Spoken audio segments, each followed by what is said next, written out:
A'udzu billahi minasyaitonir rajim. Bismillahirrahmanirrahim. Assalamualaikum warahmatullahi wabarakatuh.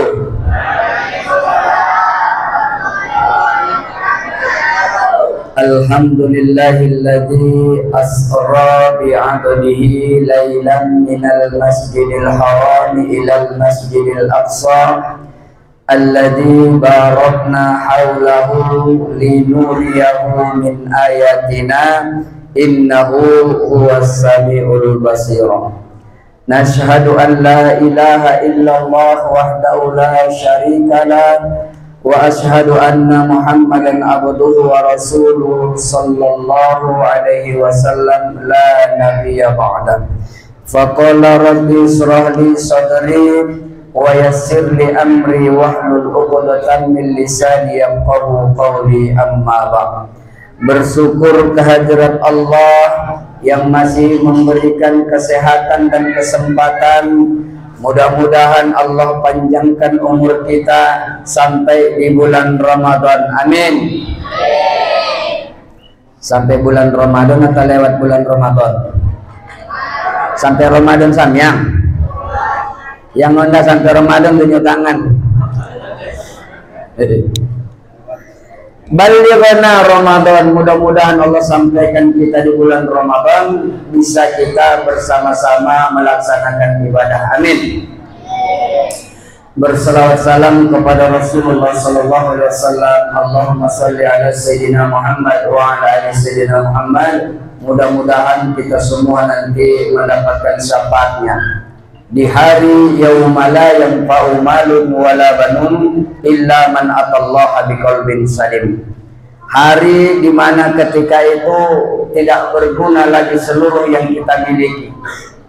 Harta kita, rumah kita, kebun kita tidak bermanfaat. Wala banun, seluruh keluarga, anak keturunan tidak ada yang memberikan manfaat. Illa man atallaha biqalbin salim, kecuali orang yang datang Allah membawa hati yang selamat. Yang sama kita hormati, kita muliakan para mursyid, para khalifah, para alim, para ulama, Bapak Kades Rokan Timur. Mudah-mudahan kita semua dalam lindungan Allah. Begitu juga para datuk pemangku adat yang ditinggikan selanting, didahulukan selangkah. Hadirin wal hadirah yang dirahmati Allah Subhanahu wa taala. Malam hari ini kita nanti akan membahas 3 alam ini. 3 alam. Alam lahud, alam malakut, sama alam jabarut. Perjalanan ini perjalanan super hebat. Pertanyaan pertama, Bapak Ibu yakin yang Isra Mi'raj dengan utak? Yakin?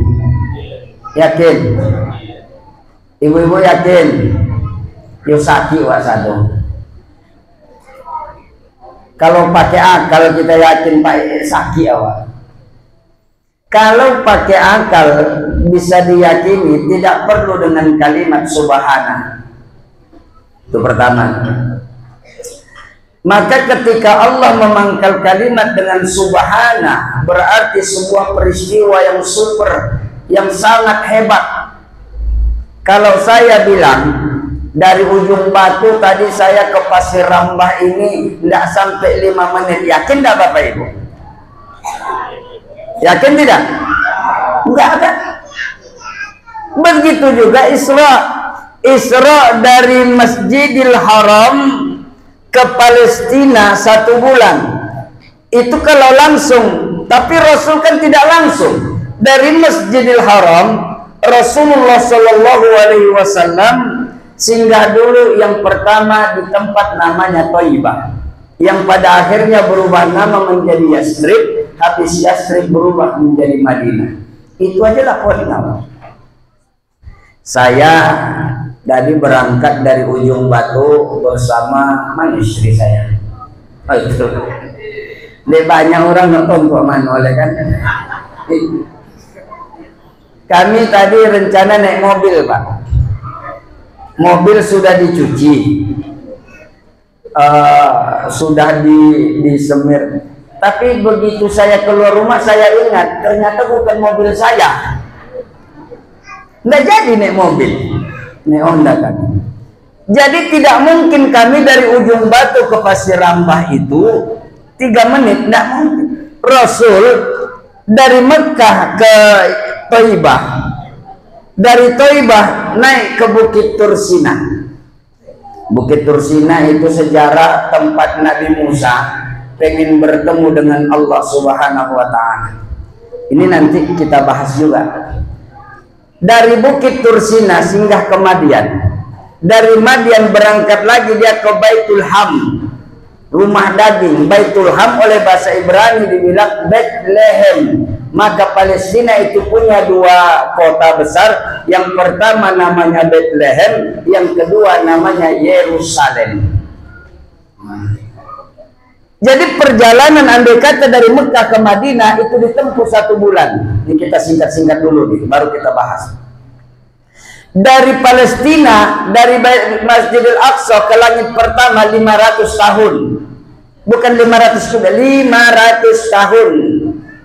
Dari langit, dari Baitul Maqdis ke langit pertama 500. Langit pertama, kedua sampai ke-7, 5 kali 7. 3.500 sekali poin. 3.500 pulang. Tambah sebulan pulang, sebulan berangkat, sebulan pulang, berarti 7.000 tahun plus 2 bulan dihantam dengan 3 jam. Yakin? Yakin? Makanya tidak pakai otak untuk Isra Mi'raj, otak kita tak dipakai. Makanya Allah buatlah kalimat subhana. Subhanalladzi asra. Asra itu kalimat mutaaddi. Anak-anak pesantren ya. Artinya di situ asra, Rasul itu dijemput, Rasul diundang. Makanya huwal muridu, Rasul itu dikehendaki Allah, sedangkan Musa huwal maridu, berkehendak ingin bertemu dengan Allah. Ini beda nih. Kalau Nabi Musa Pak, dia berkeinginan mau jumpa Allah, sedangkan Rasul Allah yang berkeinginan bertemu dengan Rasulullah Sallallahu Alaihi Wasallam. Maka Nabi Musa mohon, ya Allah, aku mau melihatmu. Kata Allah, puasa 1 bulan. Begitu hari ke-30, Nabi Musa gosok gigi. Perkara gosok gigi ditegur. Orang yang berpuasa itu harum mulutnya seperti orang yang memakai minyak kasturi. Kena hukum Nabi Musa. Ditambah 10 hari melaksanakan puasa. Setelah selesai 10 hari, Nabi Musa berangkat ke Bukit Tursina. Berangkat sendiri. Rabbi unzur arini, ya Allah aku ingin melihatmu. Kata Allah, nggak bisa. Maka jadi dianjurkan oleh Allah Subhanahu wa Ta'ala, kau tidak akan dapat melihatku. Unjur ila jabalin, tengok aja gunung.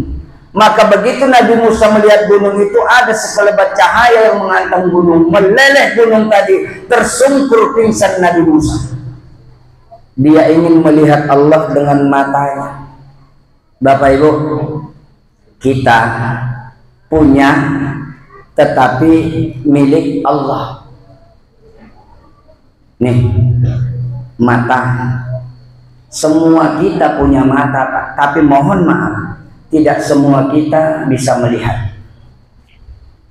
Semua kita punya telinga, tapi tidak semua kita punya sama. Semua kita punya mata, tapi tidak semua kita punya basar. Allah punya basar, bahkan lebih tinggi lagi, Allah punya basirun. Makanya memandang, melihat itu berbeda. Berbeda. Sehingga kalau Nabi Musa itu huwal maridu, dia berkehendak ingin bertemu dengan zat wajibal wujud yang tidak mungkin bisa dipandang dengan zahir. Nih, al-ihsan an ta'budallaha ka'annaka tarahu fa in lam takun tarahu fa innahu yaraka. Hai kalian orang ihsan yang ingin berbuat baik, ketika kalian menyembahku maka anggaplah kalian seolah-olah melihatku. Dalam ilmu tauhid haram kita memakai ini. Kenapa? Karena mengiktikadkan Allah, kita melihat Allah. Kalau melihat berarti ada di satu tempat, sementara Allah tak butuh ruang dan waktu. Wujudnya Allah tidak harus menuntut mawujud. Segala sesuatu yang ada tidak harus menuntut harus berwujud. Betul tidak? Bu, nih, angin itu ada tidak?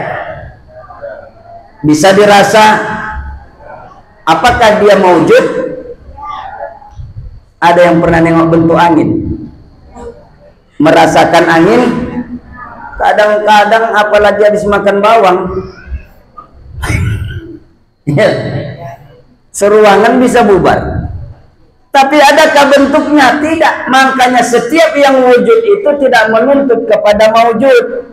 Setiap yang ada itu tidak harus menuntut kepada bentuk. Makanya Bapak Ibu hadirin yang dirahmati Allah, asra Rasulullah itu di bawah. Maka di ujung daripada sesudah kalimat asra bi abdihi, ba dipakaikan kepada abdihi. Ba itu dalam ilmu nahu dikatakan harfujar. Harfujar itu ada 9. Min, ila, an, ala, fi, rubah, wal ba'u, wal kafu, wal lam. Dari 9 huruf yang dipilih ba. Kenapa ba yang dipilih? Limusohabah. Apa itu? Artinya menyertai. Rasul dijemput, disertai Allah, bukan diikuti Allah. Jangan salah makna. Disertai Allah artinya apa? Rasul dijemput oleh utusan-utusannya Allah. Makanya Bapak Ibu hadirin yang dirahmati Allah, asra bukan sara. Kalau sara Rasul bohong. Kalau kalimatnya sara berarti Rasul jalan sendiri. Kalau jalan sendiri Bapak Ibu dari sini ke Rokan, berapa waktu yang dibutuhkan? Sejam lebih. Kalau asra, Bapak punya apalagi bikin mobil Alphard, dari sini ke Rokan butuh berapa menit? Kalau di bawah, makanya Rasul itu di bawah, bukan jalan sendiri. Makanya di kalimat sara itu, asra itu, jangan kau ukur kehebatanmu dengan kehebatan Allah Subhanahu wa ta'ala.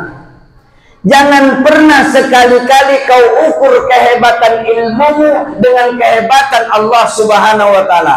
Wa ma utitum minal ilmi illa qalilan. Tidaklah diberikan pengetahuan kepada manusia illa qalilan, kecuali sedikit. Tidak banyak ilmu kita Bapak Ibu. Asra bi abdihi. Kenapa Allah tidak mengatakan bi Muhammad sallallahu alaihi wasallam? Kenapa tidak dikatakan bi rasuli? Kenapa tidak bi khalqihi? Kenapa harus Allah katakan bi abdihi? Yang pertama, Allah tidak pernah menyebut dan memanggil Nabi Muhammad sallallahu alaihi wasallam dengan namanya langsung. Musa, ya Musa, ya Isa, ya Ibrahim, ya Adam, semua dipanggil nama. Tapi Rasul, ya ayyuhan nabi, ya ayyuhal mudatsir, ya ayyuhal muzammil, tetap dia dipanggil dengan panggilan kehormatan. Tidak pernah Allah memanggil nama Muhammad. Jadi kenapa ada nama Muhammad dalam Quran? Kalau bentuk pengenalan Allah menyebutkan Muhammadur Rasulullah. Muhammad itu utusan Allah. Walladzina ma'ahu, orang-orang yang beserta. Asyidda'u 'alal kuffar, tegas terhadap orang kafir. Makanya Bapak Ibu, Rasulullah itu manusia, oke, tetapi tidak pernah sama Rasul dengan kita. Jauh beda, jauh, tidak sama. Jangan pernah beranggapan bahwa Rasul itu sama dengan kita. Sama manusia, ya sifatnya jauh beda. Rasul itu dalam sejarah diceritakan Bapak Ibu miskin kehidupannya. Apakah betul Rasul itu miskin? Bahkan sehelai bulu tangan Rasul itu lepas, sahabat tahu. Pernah Rasul mengikat perutnya dengan batu. Ketika ruku berkeretak-keretuk di perutnya, sehingga sahabat menangis. Ya Rasul, sebegitu hebatkah laparmu? Apakah kami tidak sanggup lagi membiayaimu? Apa kata Rasul? Enggak, cuma pengen lapar. Makanya doa Nabi itu, Allahumma ahina miskinan. Ya Allah, hidupkan aku dalam keadaan miskin. Rasul itu tidak miskin, mah. Tidak miskin. Bayangkan kekasih Allah, manusia pilihan yang gara-gara dia bumi ini ada. Gara-gara dia seluruhnya ini ada. Gara-gara dia kita semua ada. Laulaka ya Muhammad ma khalaqas samawati wal ard. Kalau bukan karena engkau Muhammad, tak ada semua ini. Ada kadang-kadang orang manggil Muhammad saja tak pakai hormat, Allah saja hormat kepada Rasul, apatah lagi kita. Maka kalau bagi Rasul di peristiwa Isra Mi'raj itu sungguh suatu anugerah besar. Bi abdi, bukan bin nabi. Kenapa bukan bin nabi? Karena abdi lebih tinggi daripada nabi. Hamba lebih tinggi daripada nabi. Kenapa Allah mesti menyebut hamba? La'ala litakidu bi uluhiyati Muhammad sallallahu alaihi wasallam. Itulah penyebabnya, supaya tidak ada umat Islam ini mempertuhankan Muhammad sallallahu alaihi wasallam. Maka Bapak Ibu, semulia-mulianya Rasulullah, belum ada aliran yang mempertuhankan Muhammad sallallahu alaihi wasallam. Lain enggak? Enggak ada. Nabi Isa terangkat, bahkan diangkat jadi Tuhan.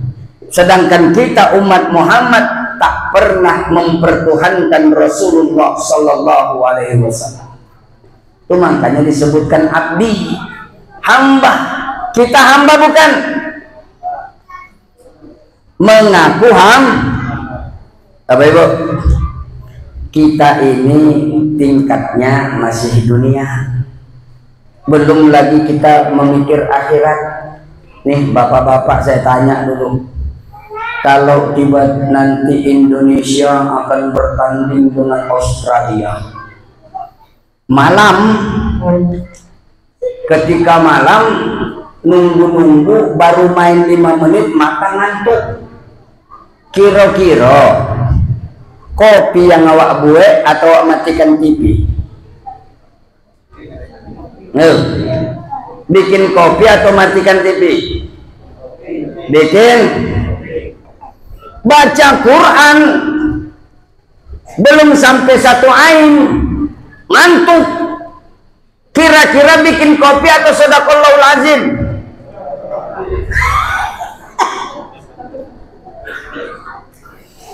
Mengaku hamba, ngaku hamba. Sholat Sayyidina Ali khusyuk sholatnya, ketika dicabut panah dari punggungnya tak terasa. Ada Sayyid Al-Qadri lagi sholat, serbannya bagus, dibuka sama maling, dibawa jualan, dijual ke pasar. Orang yang mau membeli bilang, ini serbannya Syekh Al-Qadri, balikkan bahaya. Syekh Al-Qadri sholat, datang maling dipakaikan lagi, tidak sadar dia ada kawan sholat. Praktek nih. Allah. Ada enggak? Ada tidak? Ada tidak?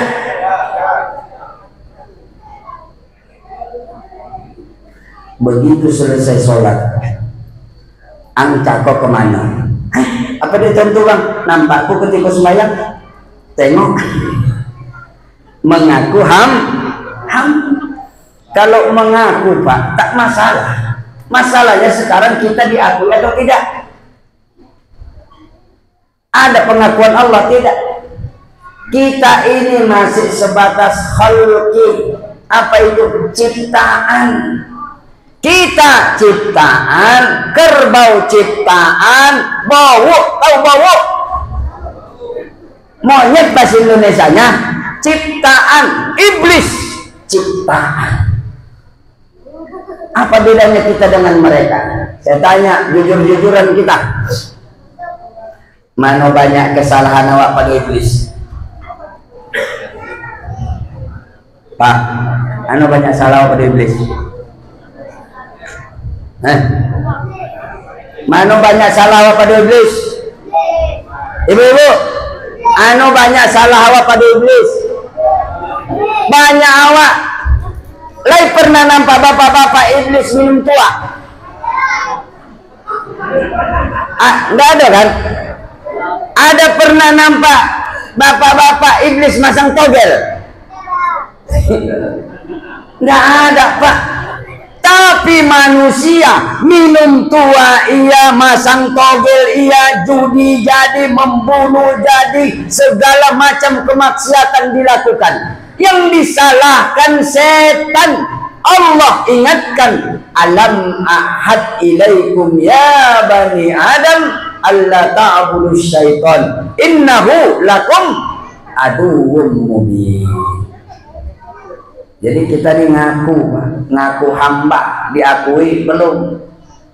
Dah Isra, berangkat ke Thaibah sampai ke Sinai, Sinai Madian, Madian ke Baitul Maqdis. Sampai di Baitul Maqdis, Rasul menambatkan buruk tadi. Buruk itu asal kata dari barkun. Barkun itu kilat. Ditambatkan pak. Sekira-kira ada ndak yang berani maling mengambil buruk? Kalau enek diambil kawan pak. Kalau buruk macam mana ngambilnya?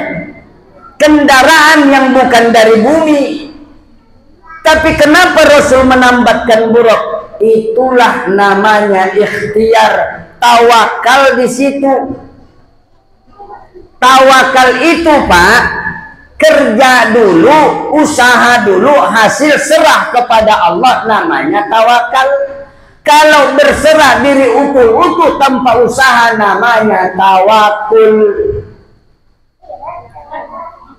Kita buat ladang, kita buat usaha, itu ikhtiar. Begitu selesai serahkan kepada Allah, itulah namanya tawakal.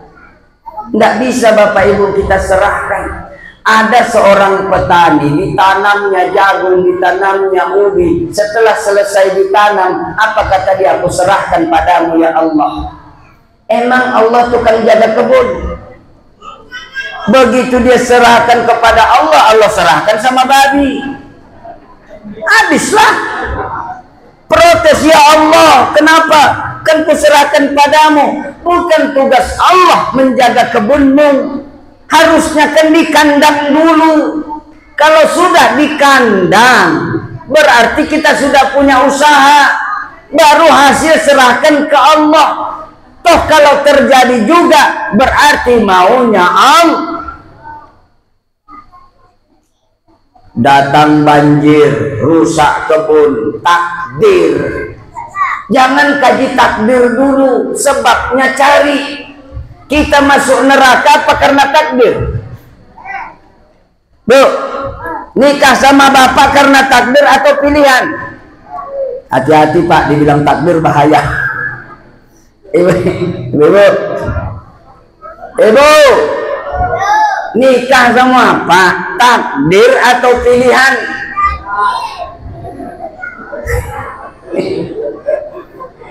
Ya, takdir atau pilihan? Bu, takdir apa pilihan? Takdir. Kalau takdir malang kinasib awak. Pilihan kan karena setuju si A dengan si B, makanya terjadi pernikahan. Kan tidak ada tiba-tiba datang ini dengan ini menikah. Tidak ada, harus ada ta'aruf dulu, setidaknya paling tidak mengenal walau 1 detik. Tidak bisa kita katakan takdir fa'alhamaha fujuraha wa taqwaha. Ini 2 jalan untuk kalian, fujur wa taqwaha. Mau jalan elok, jalan buruk, jalan yang diridhai atau jalan yang dimurkai, terserah kita. Jadi kalau kita masuk neraka bukan karena Allah benci kita, itu kata Roma Irama tuh.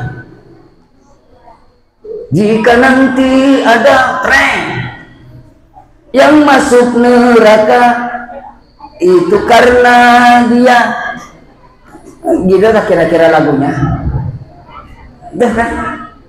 Dah. Begitu sampai ke Baitul Maqdis ditambatkanlah buruk tadi, masuk Rasul ke Baitul Maqdis. Begitu masuk, Rasul disuruh memimpin sholat para nabi dan Rasul. Pertanyaannya, yang hadir itu ruh para nabi atau Rasul? Masuk memimpin ruh para nabi. Ada yang mengatakan memimpin sholat para nabi dan Rasul. Nabi Muhammad didaulat menjadi imam. Ini satu tanda. Ketika dia sampai di Tursina, dia melihat Nabi Musa di situ. Begitu sampai di Baitul Maqdis, Nabi Musa ikut sholat di situ. Nanti di langit ke-6 bertemu lagi dengan Nabi Musa. Masuk tidak? Masuk tidak? Berangkat Pak. Ini begitu sampai di Baitul Maqdis itu Isra. Begitu naik ke atas namanya Mi'raj, asal katanya dari Ma'arij. Rasul berangkat ke atas, Bapak Ibu, terbang seperti Superman atau bagaimana? No Angyung. Bagaimana? Apa terbang dia seperti ini atau seperti Spiderman? Ma'arij. Ada yang mengatakan tangga itu yang sebelah emas, sebelah perak. Makanya Bapak Ibu, kalau kita mengkaji Isra Mi'raj ini, ada orang tidak percaya, tak usah heran. Zaman Nabi sudah banyak yang murtad. Sekarang di media sosial banyak kita yang diracuni otak kita, mengatakan mitos, mengatakan bahwa itu hanya sekedar bualan. Ini perjalanan Allah yang mau. Jangankan cuma membawa Nabi, membuat dunia Allah mampu. Menciptakan yang tiada menjadi ada, Allah mampu. Kenapa seperti ini kita heran?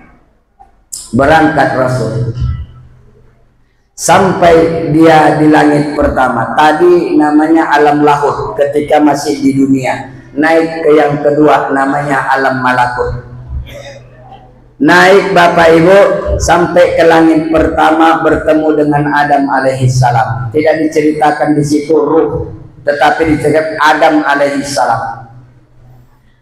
Bercerita sebentar, Nabi Adam membacakan doa yang baik. Selamat datang putra terbaik. Naik lagi Bapak Ibu ke langit yang kedua, bertemu dengan Nabi Isa dan Nabi Yahya. Nabi Isa masih hidup sampai sekarang. Jangan hitung umurnya. Umur 33 tahun Nabi Isa diangkat.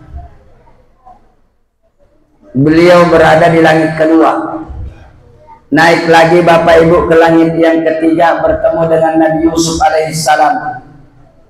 Naik ke langit keempat, bertemu dengan Nabi Idris alaihissalam.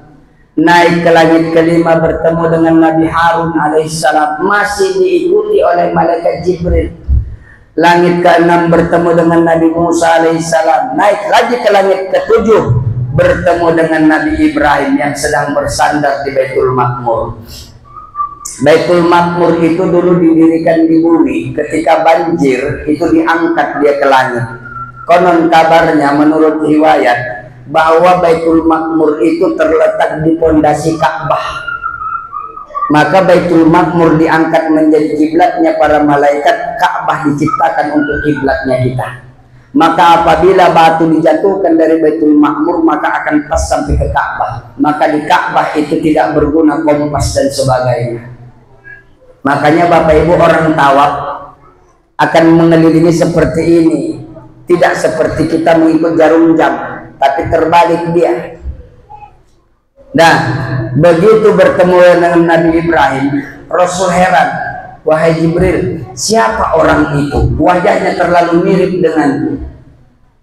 Maka Jibril mengatakan, dialah bapak para nabi, dialah Nabi Ibrahim alaihissalam. Ya Muhammad, salam kepadamu, sampaikan Muhammad kepada umatmu, tanah di bumi itu subur, maka perbanyaklah tanaman di situ. Apa tanaman? Subhanallah, walhamdulillah, wa la ilaha illallah, wallahu akbar. Seketika selesai, kita nggak bahas pertemuannya di situ, naik Pak. Keluar dari langit, masuklah dia ke alam jabarut. Jibril langsung bilang, ya Rasulullah, saya tidak mampu lagi mengikuti karena batasan itu cuma sampai di sini. Tidak bisa, kalau kami lewat hancur.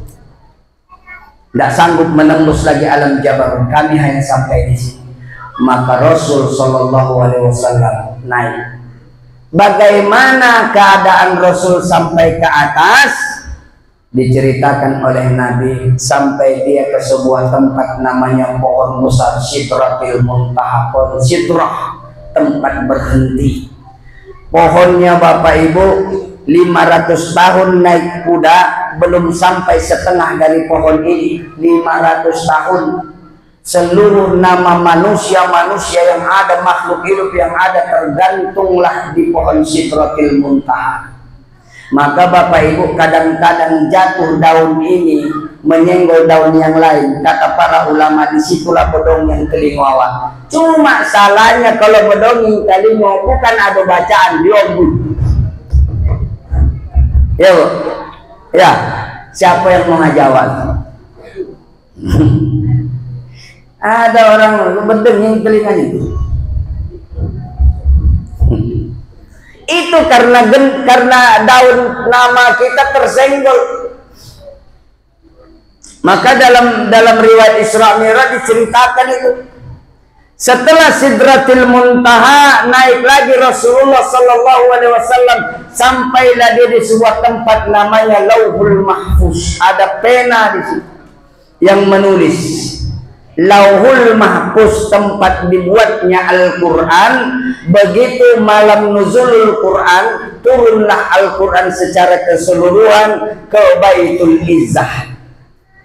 Di Baitul Izzah lah ayat Al-Quran ini diecer, mufarriqan wa munajjaman dalam ilmu tafsir, secara berangsur-angsur dan secara bercabang-cabang, tergantung kepada keadaan. Maka kalau ada orang bertanya, padahal Al-Quran itu yang pertama diturunkan Al-Alaq, kenapa dalam susunannya yang pertama Al-Fatihah? Dari Lauhul Mahfuz ke Baitul Izzah, Al-Quran itu utuh seperti yang sekarang.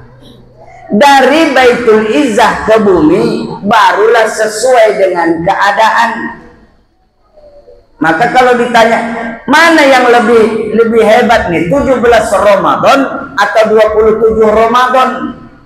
Kan sama-sama diperingati nuzul Quran. Kalau 17 Ramadan diperingati turunnya, 27 Ramadan dirayakan dengan kembang api dan lilin. Tapi apa yang dicari di situ? Lailatul Qadar. sampai Lauhul Mahfuz, naik lagi ke Arsy. Inilah yang diperdebatkan, Pak. Ada paham mereka yang mengatakan Allah duduk di atas Arsy.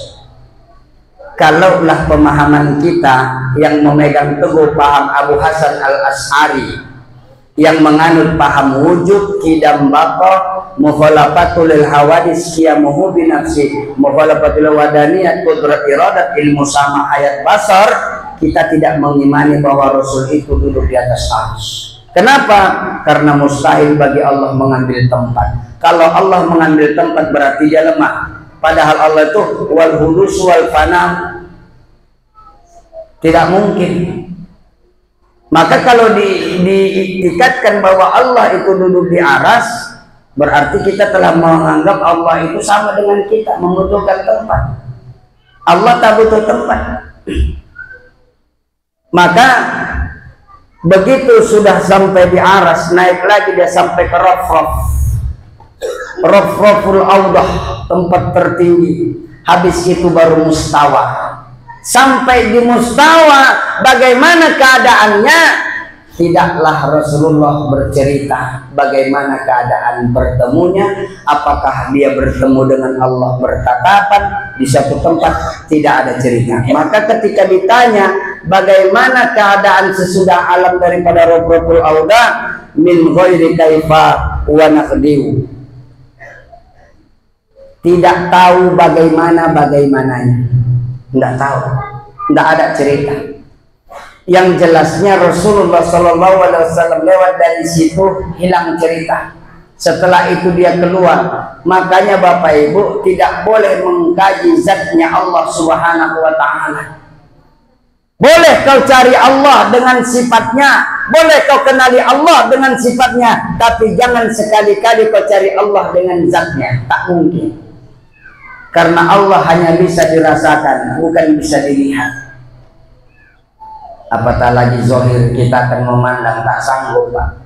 Sedangkan sholat zohir kita ini saja belum tentu bersih melaksanakan sholat kepada Allah. Makanya ketika kita berbicara alam Jabarut, itu alam yang wa kaifa, bagaimana, banyak pertanyaan yang timbul di sini. Sehingga Rasul pun bingung dia. Tidak tahu dia harus berbuat apa. Ketika sampai di Rafraf, dia melihat sebuah keindahan yang tidak pernah terbayangkan oleh pikiran, tidak pernah dipandang oleh mata, dan tidak pernah didengar oleh telinga. Makanya Bapak Ibu, seluruh perintah yang wajib itu rata-rata diantar oleh malaikat.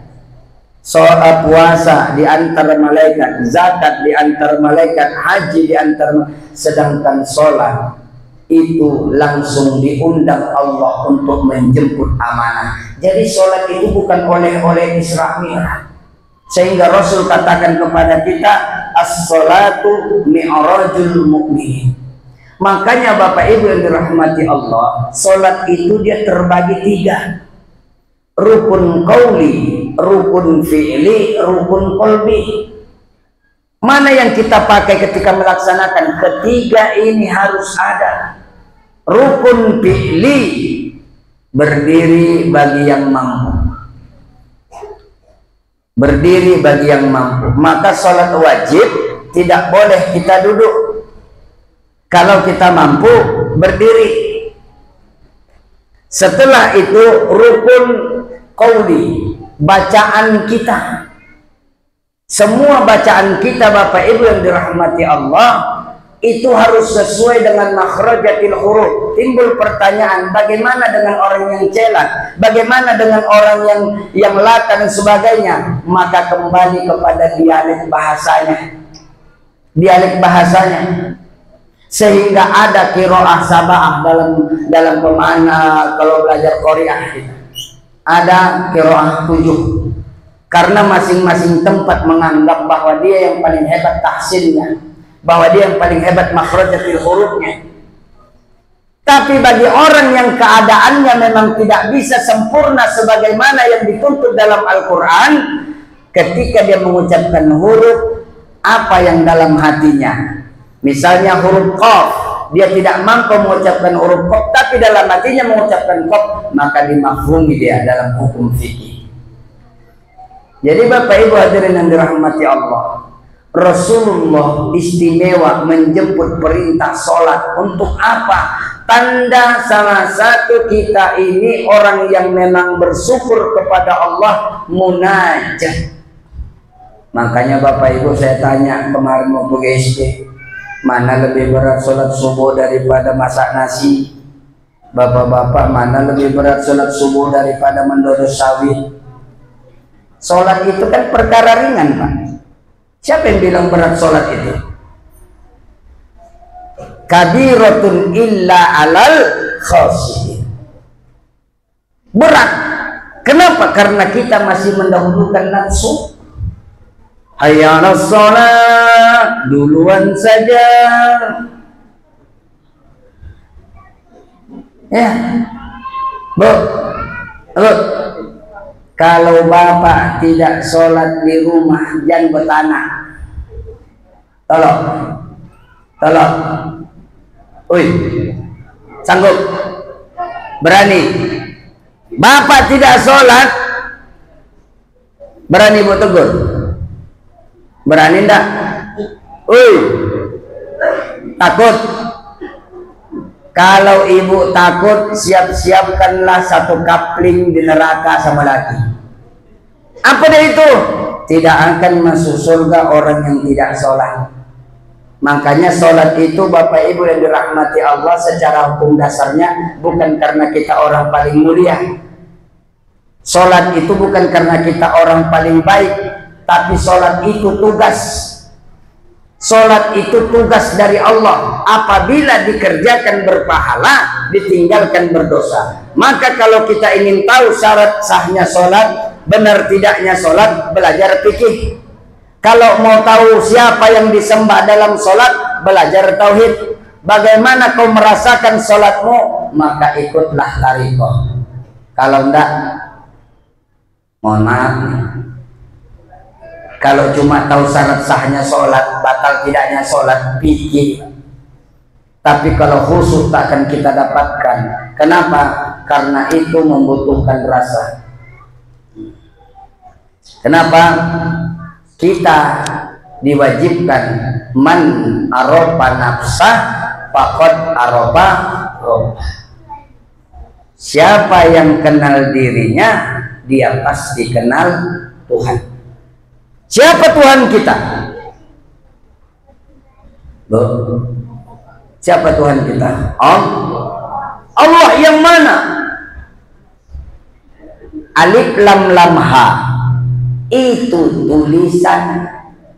Kalau inilah yang kita anggap sebagai Tuhan, apa bedanya kita dengan mereka? Apa bedanya dengan yang, ya kan? Coba. Siapa Tuhan kita? Allah yang mana? Yang dikenalkan dengan sifat-sifatnya. Wujudnya Allah, tandanya ada. Qidamnya Allah, berarti dia bisa mengadakan yang tiada, meniadakan yang ada. Baqo, kekal Allah itu tidak membutuhkan persetujuan orang lain. Qiyamuhu binafsi, berdiri sendiri, Allah tak butuh bantuan. Ada orang yang membuat Tuhan bersyirkah, bersarikat, harus punya kawan. Allah itu mawujud dengan satu kedudukannya, tidak harus dengan butuh orang lain. Makanya Bapak Ibu, kalau kita ikut tariqah, tahu kemana arah ibadah yang dilakukan.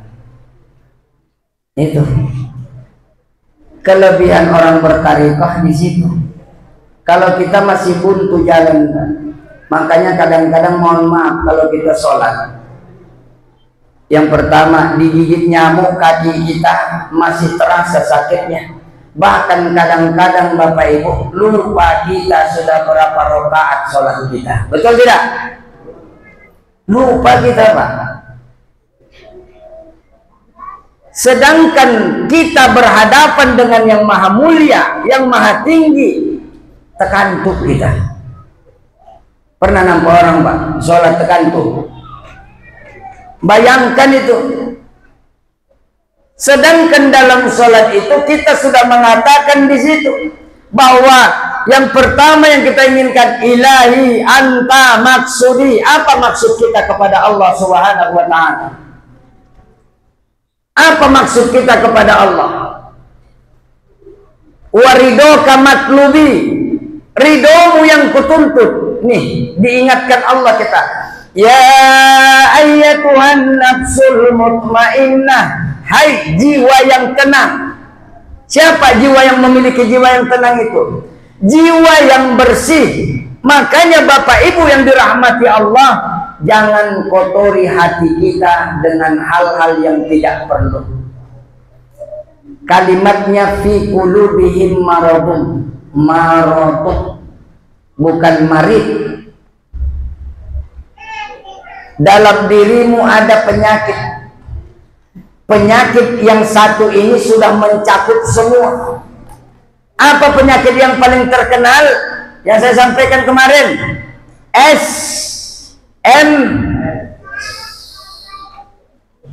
Sakit menengok orang sonang, sonang menengok orang.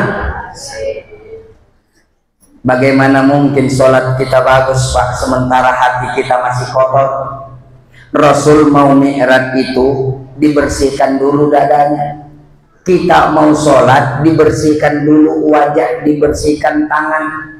Makanya mohon maaf Bapak Ibu, masih banyak orang saya lihat masih banyak orang yang berwudu salah. Masih banyak. Saya ngajar kitab Bajuri sama Sarkawi dalam fikih. Masih ada orang yang berwudu Pak dari sikut sampai ke jari-jari. Yang seharusnya dari jari-jari sampai ke minal marfaqain. Kalau begini tidak mungkin air masuk ke sela-sela jari. Maka diceritakan waktu itu Rasulullah SAW meninggal, Abu Thalib dicium oleh Rasul seluruh badan Abu Thalib. Maka kata Rasul, Muhammad, kau cuma bisa memberikan nasihat, tak bisa memberikan hidayah. Apa yang terjadi? Setiap orang yang bersentuh dengan Rasulullah SAW, api neraka tidak sanggup mendatangi dan menjilatnya. Tapi ternyata Abu Thalib, ujung jari-jari ini tak kena ciuman Rasul, maka api neraka masuk dari sela-sela jari. Dari situlah jangan panjang-panjang kuku awak. Bu, oi, Ustaz, no boleh indah.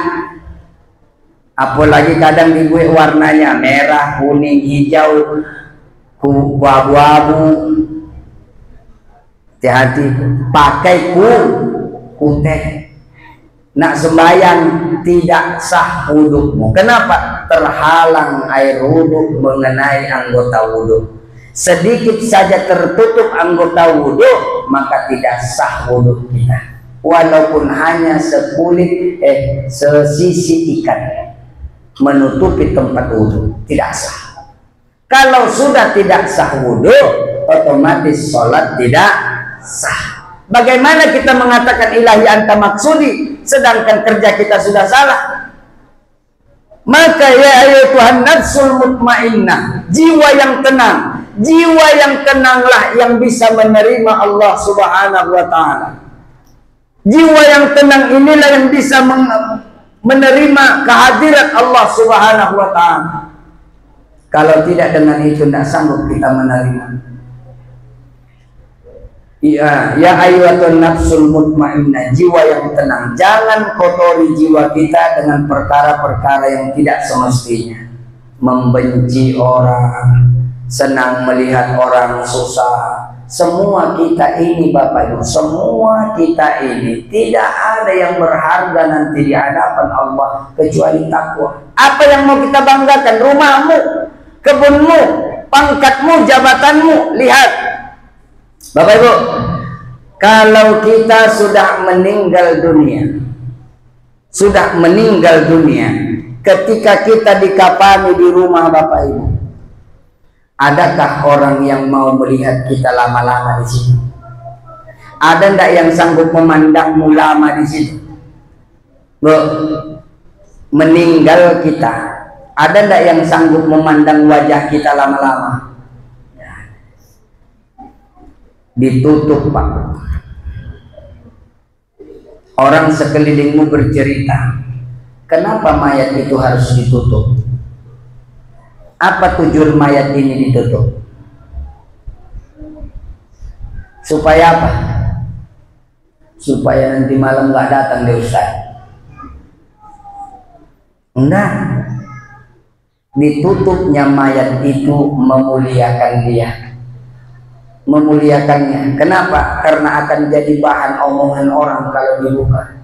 Karena orang mati itu Bapak Ibu, sedikit saja kejadian aneh jadi judul. Jadi judul. Misalnya mayat ini dimandikan, tiba-tiba jatuh, pasti ada yang nyeletuk. Duroko bentuk lah. Dikubur beko, masuk ke dalam kubur, runtuh kubur, no ditemo deh bumi. Serba salah kita. Begitu orang mati Pak, ditutup wajahnya. Tengok. Siapa yang hebat kemarin? Oh, saya. Siapa yang bagak potong awak? Kayo. Hebat, dihargai, asal datang orang berdiri.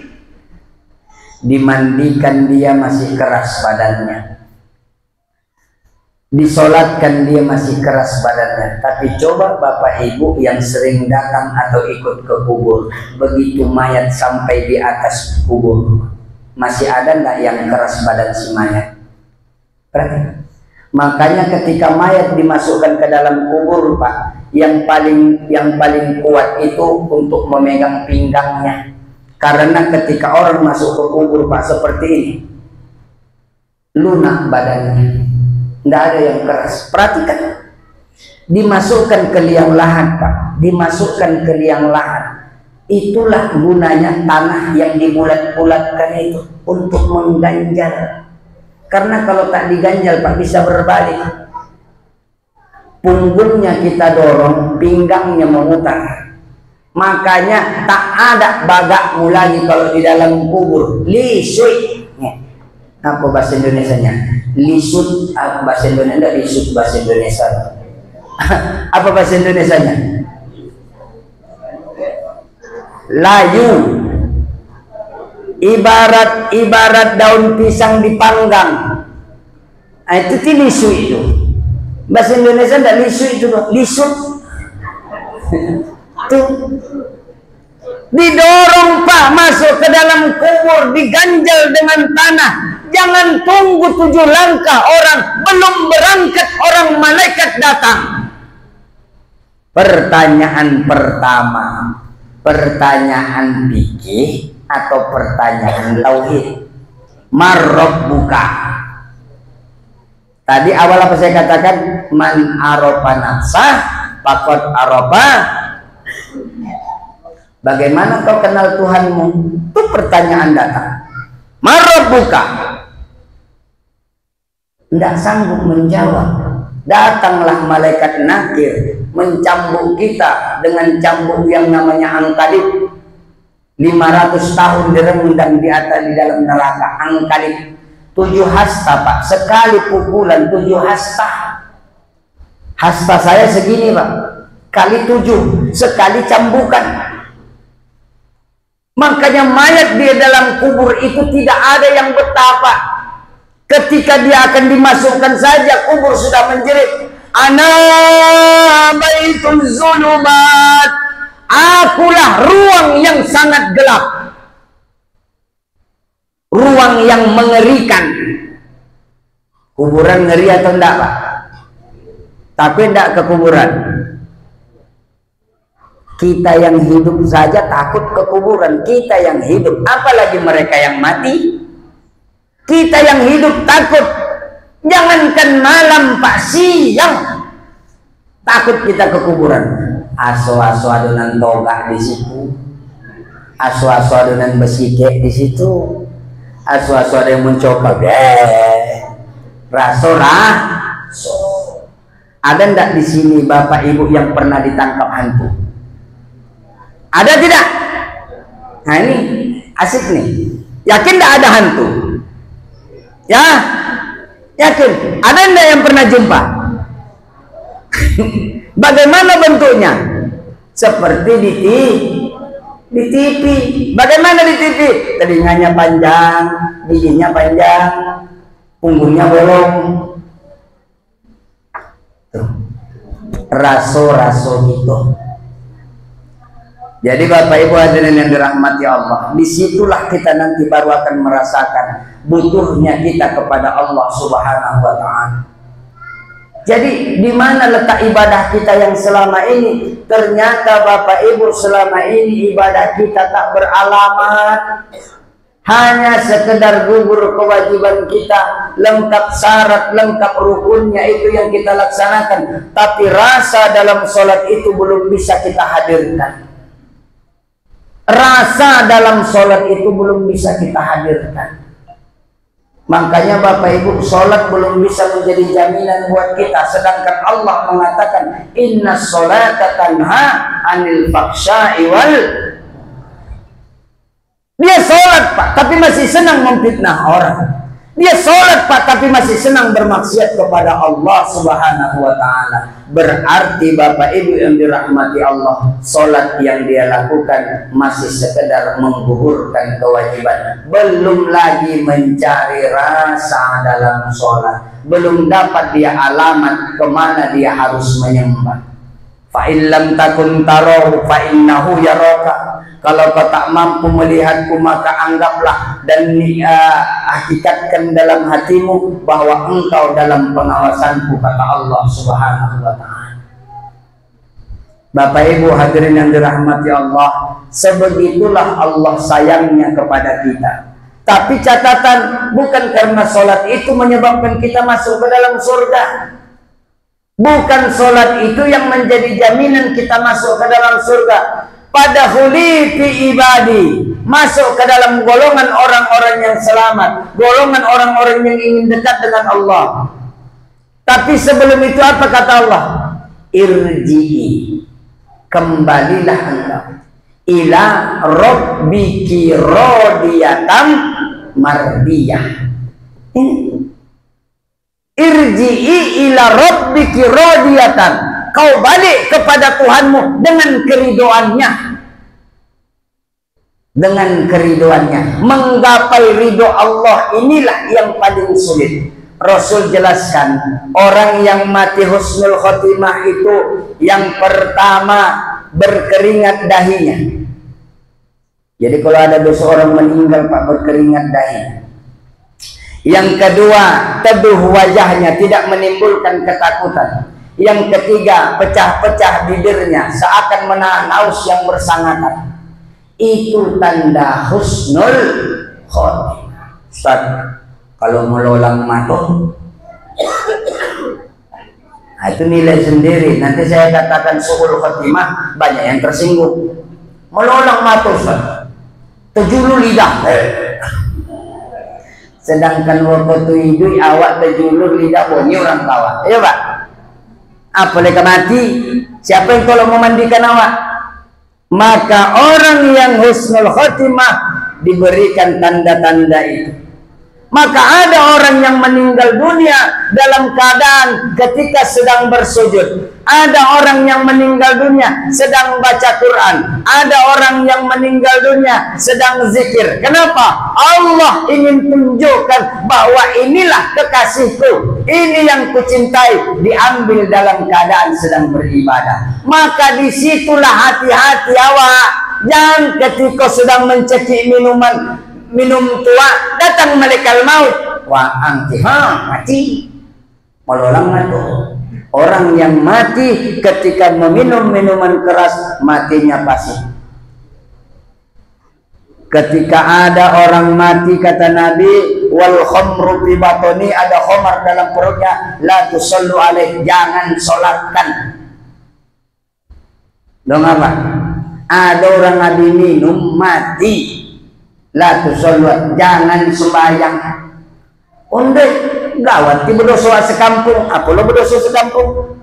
Fardu kifayah itu bukan tugas bersama, bukan tugas bersama. Surang melaksanakan lopeh hukum sekampung. Sekarang saya tanya, orang mati memandikan kewajiban kita atau bukan? Kewajiban kita atau bukan? Enggak, bukan. Kewajiban siapa? Keluarganya. Dek tidak tolong keluarganya memandikan, aku minta tolong sama orang pandai. Dek nagari dibuatlah khotib imam bela. Bukan tugas mereka. Yang paling berhak memandikan orang mati itu adalah keluarga sedarahnya. Dek tidak tolong, minta tolong. Sudah minta tolong, nyobek makasih pun orang. Apa dia tuan Ustaz? Mohon maaf Pak, laratu ini bukan sombong. Apa lo sombong mati memandikan orang? Lalu pilih orang Pak, memandikan orang dengan berbagai keadaan. Jadi Ustaz wajar enggak kalau memandikan mayat Abi Triadi 1 juta? Setuju enggak ibu-ibu? Bu, makanya sekarang ini toilet lebih mahal daripada surga. Bertanya saya payah menjawab. Bu, pergi ke pasar, pergi ke mall, kemananya letak Sorapoi, asal masuk toilet 2.000. Ada enggak tiap hari kita masuk ke masjid bayar 2.000? Wallahu a'lam. Tuh, ada orang meninggal, kita urus, selesai diurus, wajar enggak kalau kita keluarga atau desa membuat peraturan Pak Kades? Potong laku sampai ke gubernur tuh, makanya Ompe Abdul yang dosol itu potang, Abdul Somad nyobe. Ada Ompe potang Abdul. Yang pertama Abdul Wahid, yang kedua Abdul Somad, yang ketiga Abdul Haris, yang keempat Abdul Razak.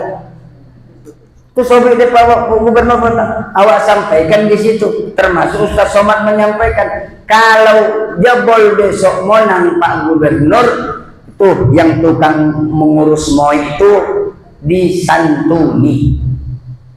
Wajar tidak? Awak aja kadang orang tuh pernah kejadian Pak, meninggal orang tua, kami tunggulah datang berita, jangan dikuburkan dulu sebelum kami tiba. Di mana posisi simpang gelombang? Ditunggu Pak. Sudahlah lama menunggu di telepon, yang satu arah ke Rohil, yang satu arah ke Rohul. Mau tunggu-tunggu balik sampai di Petapahan. Sampailah di tempat tujuan. Apa kecenya? Ini tuh dengan dinoman. Oh, kalau itu bangkit tensi Pak. Rupanya cuma pandainya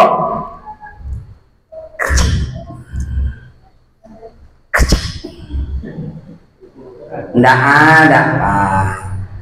Ibu, besarkan anakmu dengan agama. Jangan besok kita sudah sampai di kubur, HP dihidupkannya. Mak, lati bawa sebagai oleh-oleh, kuhidupkan surah Yasin. Yasin wal Qur'anil Hakim, innaka laminal mursalin. Sedang lomak ngaji berbunyi HP, pas lo nada derinya tembak-tembak, dor. Oh, kacau. Kita kaya, kita hebat, kita dihargai. Bapak Ibu, seketika sampai di kubur tak ada harga. Tak. Yatba'ul maitu salasa, yang mengiringi kalian 3. Ahluhu wa maluhu, keluargamu, hartamu, amanu. Fayaji'u isnani, pulang 2. Apa yang pulang? Ahluhu wa maluhu, keluargamu dan hartamu. Bapak yang membangun kebun itu kamu, yang menobeh Hawa dengan piti Hawa.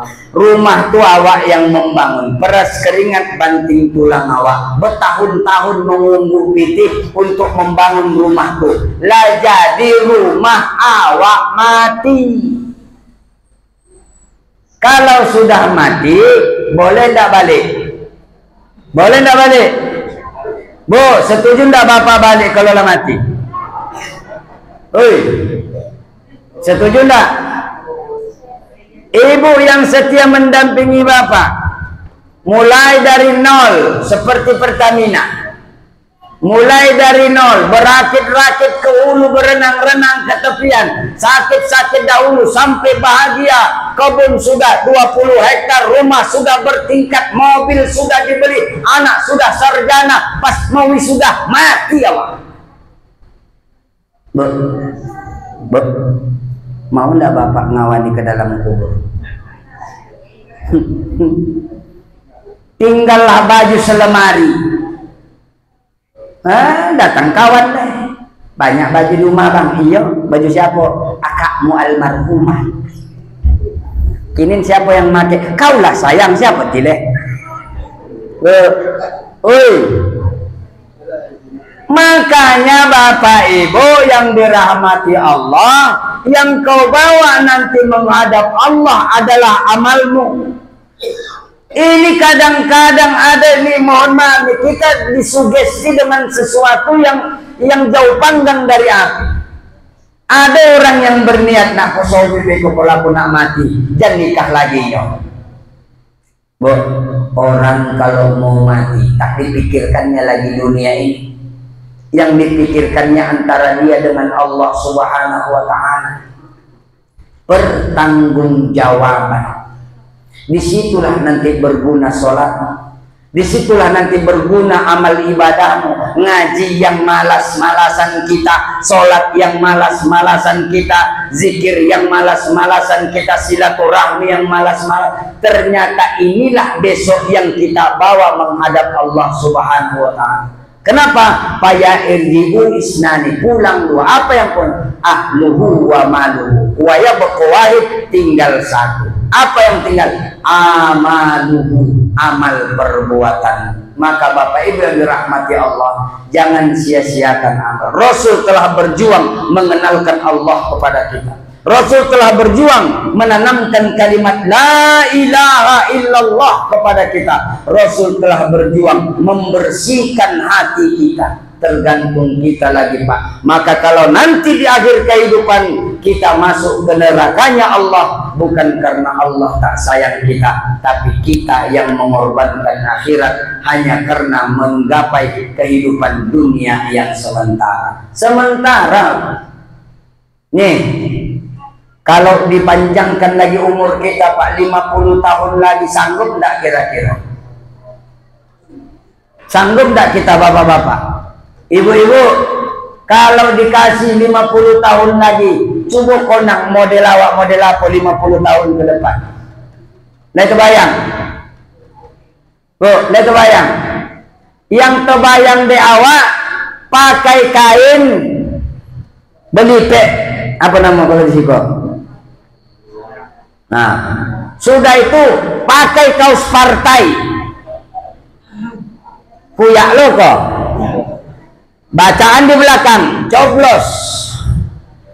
Rambut, oh rambut sike. Awun, 3. Kalau enggak bawang merah, bawang putih. Kalau enggak bau, apitson. Apa, caplang. Agak awun sekete, autan. Loh, mana skincare yang dulu? Tak pakai lagi. Mana sepatu hak tinggimu yang dulu? Tak berguna lagi.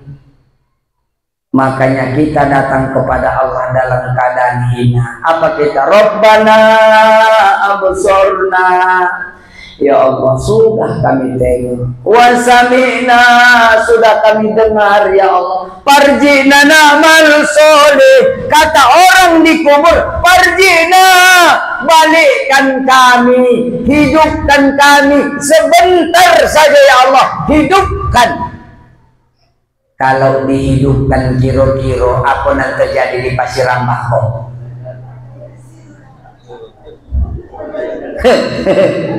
Orang mati minta dihidupkan, orang hidup tidak terima. Tiba lawak pocong rumah. permintaan orang mati. Tidak ada yang bisa kau banggakan. Hartamu tinggal, rumahmu tinggal, mobilmu tinggal. Jangan bawa apapun kecuali sedekah dari orang di rumah. Apa sedekahnya? Kain kopan. Lain anu ndak make kain kopan di siko. Wah, gue modelnya pakai saku, pakai kancing. Mau? Bu, mau? Mau ndak? Dibuatkan baju dari kain kapan, pakai kerang, pakai kancing, pakai saku, mau? Nggak mau. Tapi besok Bapak Ibu, jangan kau pakai pakaian mewahmu seperti yang sekarang. Jangan kau pakai jilbabmu, jangan kau pakai hak tinggimu, jangan kau bawa tas brandedmu. Tas branded asal nak pergi pesta, membawa gaya sebolah sejari. Apa tas branded? Jangan bawa. Apa yang kau pakai? Kain kafan. Berapa lapis? Kalau perempuan 2 lapisnya, 1 baju, 1 kain panjang, 1 jilbab. Kalau laki-laki 3 kain lapisnya, 1 baju, 1 seroban. Itu yang kita pakai. Tidak ada yang bisa kau banggakan di situ. Tak ada harta pangkat jabatanmu masuk di situ. Barulah kita rasakan Bapak Ibu gunanya pertolongan Allah. Dengan apa? Dengan sholat yang kita lakukan. As-sholatu mi'rajul mu'minin. Sholat itu meningkatkan dan naiknya orang-orang mukmin. Terakhir lah ya. Lah jam 10 dan kami jauh. Allahumma barik lana fi Rajab. Ini malam terakhir ya, wa Sa'ban wa ballighna Ramadan. Rajab sudah habis, berarti jatah kita sebentar lagi Pak. Kalau kemarin jatah kita 10 tahun lagi plus bulan Rajab, berarti berkurang bulan Rajab tahun depan, kurang lagi setahun. Barokna, berkahi kami. Apa berkah itu? Kita selalu mengatakan Assalamualaikum warahmatullahi wabarakatuh. Kita selalu barokna, barik lana. Mahwal barokah. Apa berkah itu? Ziyadatul khair, ziyadatul manfaat. Bapak Ibu, kira-kira ditambah Allah umur kita, apakah makin bermanfaat? Khairun nas man tala umuruhu wa hasuna amaluhu. Sebaik-baik orang yang Allah panjangkan umurnya, wa hasuna amaluhu, makin elok kelakuannya, makin elok. Tua bukan jadi halangan setan untuk datang menggoda kita. Tua masih malas berzikir, mau apa lagi kita? La ilaha illallah. La 10 lah pun yang kawan tuh. Kalau ndak ikut tarikh pun yang awak ikut zikir. Tanya ayah-ayah awak yang ikut zikir tuh. Kalau ndak ikut tarikh, la ilaha illallah. La 10 sosa omongnya. Tapi kalau ikut tarekat, tahu meletakkan di mana Allah ketika dia menarik. La ilaha illallah. Makin kencang makin asik. Makanya olahraganya orang tarekat itu ya zikir. Bisa bergoyang badannya, apalagi orang saman, bisa keliling bahkan bisa naik. Kalau tarekat saman itu, ini dibilang sosek bid'ah, dolalah. Makan dolalah sama beliau. Kami berzikir. Kalau tidak berzikir, tidak ada ketenangan. Maka Allah letakkan ketenangan dan kebahagiaan itu bukan pada hartamu, bukan pada pangkatmu, bukan pada jabatanmu, tapi kebahagiaan itu Allah letakkan dalam hatimu. Ala bizikrillah tatmainul qulub. Maka orang berzikir tidak mungkin dia memfitnah saudaranya. Orang berzikir tidak mungkin punya sifat buruk kepada saudaranya. Orang berzikir tidak mungkin menghancurkan saudaranya. Karena ketika dia berzikir, yang ada antara dia dengan Allah Subhanahu wa ta'ala. Makanya asik dia. Tengok kalau kita sedang tawajuh, kan tidak sanggup mulut mengikuti gelombang zikir yang ditarik oleh tangan. Tidak sanggup. Tidak sanggup. Tapi hati kita dengan gerakan tangan itu akan sama. Ketika duduk tawajuh itu memutar musobah, sekencang-kencang musobah tak pernah tertinggal hati. Kalau mulut tak ikut lagi di situ. Maka orang berzikir itu akan bahagia ketika berhadapan dengan Allah. Diberikan cobaan, senyum dia. Diberikan kemiskinan, qanaah dia. Berapapun yang Allah berikan, dia tahu Allah yang memberikan. Tak ada hak kita untuk memprotes Allah Subhanahu wa ta'ala. Itulah mi'rajnya kita. Diberikan rezeki, alhamdulillah ya Allah. Diberikan cobaan, ya Allah kenapa kau coba aku? Asal diberikan cobaan, protes kepada Allah tak pernah terima. Sedangkan ketika diberikan nikmat, bukan main syukurnya sampai lupa sholatnya. Coba, banyak uang kita, naik kendaraan kita, tapi sayangnya ketika naik kendaraan bisa encok kita dengan tempat duduk yang empuk. Ketika sampai di rumah makan, terbatas makanan kita. Asal besantan takut kolesterol, asal daging kambing takut darah tinggi, asal cabai takut usus buntu. Hati-hati Pak, Allah ingatkan, waman a'radu an zikri fa inna lahu ma'isatan dongka. Siapa yang malas berhukum dengan Allah, tidak mau berhubungan dengan Allah, ma'isatan dongka, Allah sempitkan hidup. Punya gaji 100 juta sehari Bu, tapi tak boleh makan. Yang boleh kita makan cuma nasi bulog, nasi beras bulog sama air putih. Mau? Mau enggak? 100 juta sehari, tapi makanan cuma nasi beras bulog sama air putih. Mau? Nan kawan gaji keteknya, tapi salewo sama jenago. Berarti masih makanya Bapak Ibu yang dirahmati Allah, rezeki itu urusan Allah, bukan hanya tentang harta. Sampai-sampai mohon maaf, ada orang Bapak Ibu karena kepengennya naik haji, dikumpulkan uang, nggak boleh diganggu gugat apapun yang terjadi. Pokoknya ini untuk berangkat haji. Salah kita Pak dalam hukum. Naik haji itu syaratnya satu, apa? Mampu, bukan mampus. Kan satu huruf. Naik haji itu syaratnya mampu, bukan mampus. Dikumpul uang, tak boleh apapun yang terjadi ini untuk berangkat. Salah kita, salah. Karena di sana itu duyufullah, undangannya Allah Subhanahu wa ta'ala. Maka Bapak Ibu dirahmati Allah, berkah itu bertambah baiknya kita, bertambah dekatnya kita kepada Allah Subhanahu wa ta'ala. Wa ballighna Ramadan, sampaikan kami ya Allah di bulan Ramadan. Berarti harapan, cita-cita, keinginan, kepastian belum tentu. Kepastian tidak. Karena itu harap-harap cemas. Ya Allah, sampaikan kami di bulan Ramadan. Sampai di bulan Ramadan, mau apa dengan Ramadan?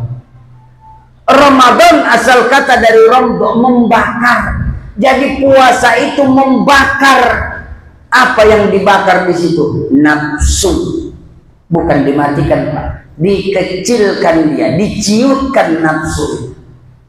Makanya Ramadan itu sangat menyiksa kita. Ramadan itu sangat menyakitkan, betul.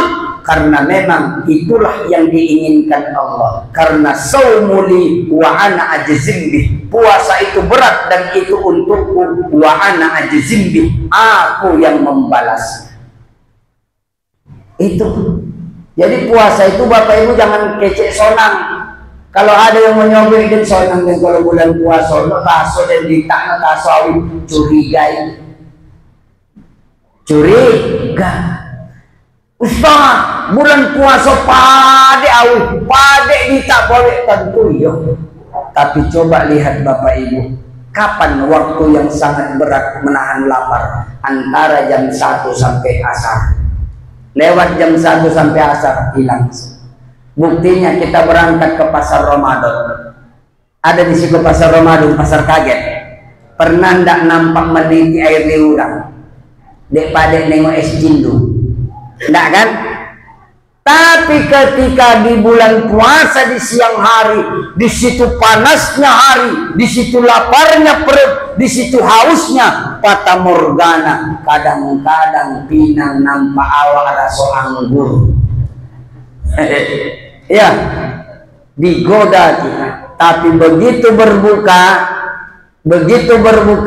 tidak ada yang bisa menghilangkan semua itu. Karena dengan seteguk air, dengan 2-3 butir kurma,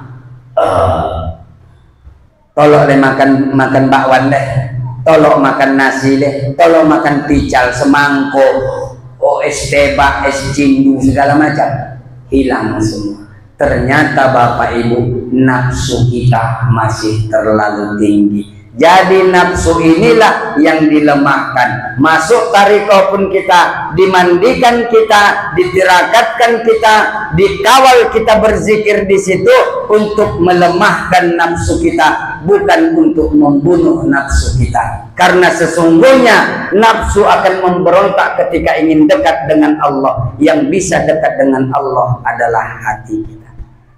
Idza soluhat soluhal jasadu kullu, fa idza fasadat fasadal jasadu kullu. Ala wahyal qalb. Kalau baik dia, baik seluruhnya. Baik hati ini Pak, lapang kita. Siapapun yang datang bisa kita terima. Nasihat dari orang bisa kita terima. Tapi kalau menden dalam hati, itu yang paling bahaya. Tagadek den tinan membuat coyko. Kalau seperti itu masih ada sifat takabur dalam diri kita. Matikan itu, lemahkan itu agar bisa kita munajat kepada Allah Subhanahu wa Ta'ala. Sang pemilik sifat yang mulia, yang tidak pernah mendendam kepada hambanya, yang selalu memberikan hidayah, memberikan rizki kepada hambanya, meskipun hambanya itu durhaka, bermaksiat setiap hari. Allah buat batasannya, kalau belum sampai ruhmu di tenggorokan, masih ada harapanmu untuk bertobat. Kalau belum terbit dari barat matahari, masih ada harapan untuk kembali kepada Allah. Itulah sifat Rahman dan Rahimnya Allah Subhanahu wa Ta'ala. Bapak Ibu, tiap hari kita diberikan nikmat dan tidak pernah lupa Allah kepada kita. Malam hari ketika tidur, siapa yang menjagamu? Bu, aduh, lagi menjaga sampai subuh. Lain tak? Lo mami ibu dijago sampai subuh. Olum telolo ibu nan laki lah lolo. Ya nak? Ya. Allah menjaga kita di saat kita tidur lelap.